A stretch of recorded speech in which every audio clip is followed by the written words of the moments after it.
चिराग पासवान की पार्टी लोजपा रामविलास ने लोकसभा चुनाव में धमाका कर दिया है। 5 सीटों पर लड़ रही थी, 5 सीटों पर भारी अंतर से बढ़ रही है।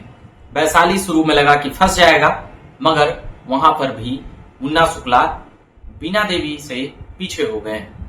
साथ ही समस्तीपुर पर बात करें तो वहां से शांभवी चौधरी बड़े अंतर से जीत रही है। वहीं हाजीपुर से भी चिराग पासवान वहां से भी 50,000 से अधिक मतों से वहां पर अभी बढ़त बनाए हुए हैं।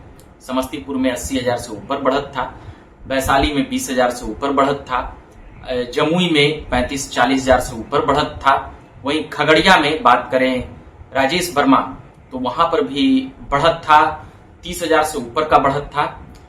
और बढ़त और बढ़ते जाएगा, घटते जाएगा, वो और भी चरण पर वो चीजें बदलते रहेगी। जो मत है वही बात करें जमुई पर तो वहां पर भी अरुण भारती वहां से भी जीतते हुए नजर आए हैं। अंतर बड़ा है, इसलिए ये 5 लोकसभा चुनाव कहें चिराग पासवान के लिए तो यह एक उनके राजनीतिक कैरियर के लिए बड़ा ही बेहतरीन, अभी पहली बार वह चुनाव लड़ रहे थे लोकसभा, जब उनके पास ना ही पिताजी थे और ना ही उनके साथ चाचा जी थे, तो यह उनके लिए एक बड़ी जीत कही जाएगी।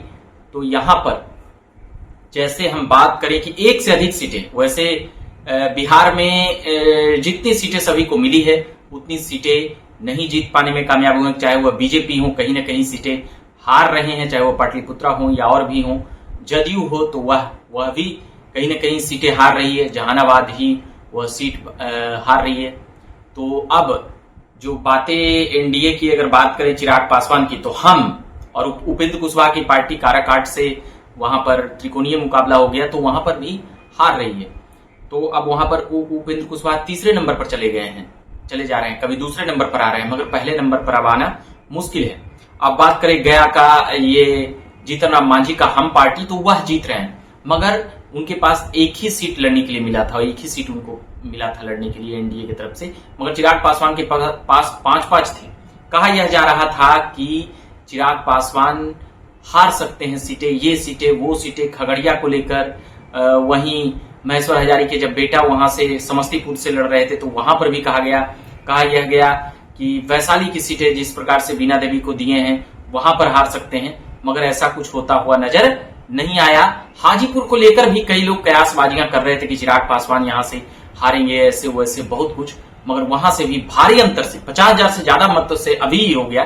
तो आने वाले समय में और भी हम देखेंगे। वहीं जमुई से जिस प्रकार से कटाक्ष किया जा रहा था चिराग पासवान के जीजा अरुण भारती पर कि एक सीट जीजा के लिए दिए, एक सीट अपने लड़े और बाकी सीट पर कमाई किए, ऐसे शब्दावली लगातार सोशल साइट पे चल रहे थे। मगर उन सभी को झुठलाते हुए जमुई हो या फिर खगड़िया, राजेश वर्मा जो कभी विधायक नहीं रहे, वह डायरेक्ट सांसद का, वो मेयर वहां से उप मेयर रहे थे भागलपुर की तरफ से, तो वह जिस प्रकार से चिराग पासवान ने सीटें जो बांटी है, तो यह कहा जा सकता है उन्होंने सूझबूझ और समझदारी का परिचय तो दिया ही, और साथ ही इतनी बेहतरीन स्ट्राइक रेट के साथ, चाहे वो पिछली बार की हम बात करें 6 सीटें पर लड़ी, 6 जीत गई, पिछली बार हम बात करें तो 60 सीटों पर लड़ी और 6 सीट जीती। तो अब यह नहीं कहा जा सकता है कि केवल भाजपा के ही दम पर वह सीटें निकालती है, जदयू के दम पर ही निकालती है। अब यहां पर यह कहा जा सकता है कि चिराग पासवान का मैनेजमेंट और चिराग पासवान की रणनीतिक कौशल और उनकी पार्टी के कार्यकर्ता काफी जोश में रहते हैं, और वह जिस प्रकार से 5 की 5 सीटें जो यहाँ पर एनडीए की, बिहार में एनडीए की हालत जो खराब थी, चल रही थी कि 30 सीटें जीतेंगे, 28 सीटें जीतेंगे, वहीं वह सीटें 32-33 तक जा रही है। कई अनुमान के हिसाब से 25, कई पर 20-20 दिखाया जा रहा था, मगर बिहार में एनडीए में सभी पार्टियों ने सीट हारा। मगर बात करें जीतन राम मांझी का, तो वह खुद ही लड़ रहे थे, तो उनकी एक सीट थी, इसलिए वो आसानी से वहां पर निकलते हुए नजर आए। मगर चिराग पासवान को लेकर संभावना जताया जा रहा था कि 1-2 सीटें वह हार सकते हैं। कई चीजों ने, उनके विरोधियों ने तो 4-4 सीट हारने का दावा किए थे, मगर यहां पर चिराग पासवान कहें कि मजबूती से निकले हैं, और यहां पर उनके लिए कह सकते हैं कि एक शुभ संकेत है। और इस प्रकार से एनडीए में चिराग पासवान का दबदबा कह सकते हैं कि टॉप 5 में वह एनडीए के घटक दल में होंगे, जिस प्रकार से परिणाम आ रहे हैं उस प्रकार से। बाकी आप बने रहिए झकास भारत पर, हम लगातार खबरें लाते रहते हैं, सुनाते रहते हैं। मेरा नाम रविकांत हुआ। धन्यवाद।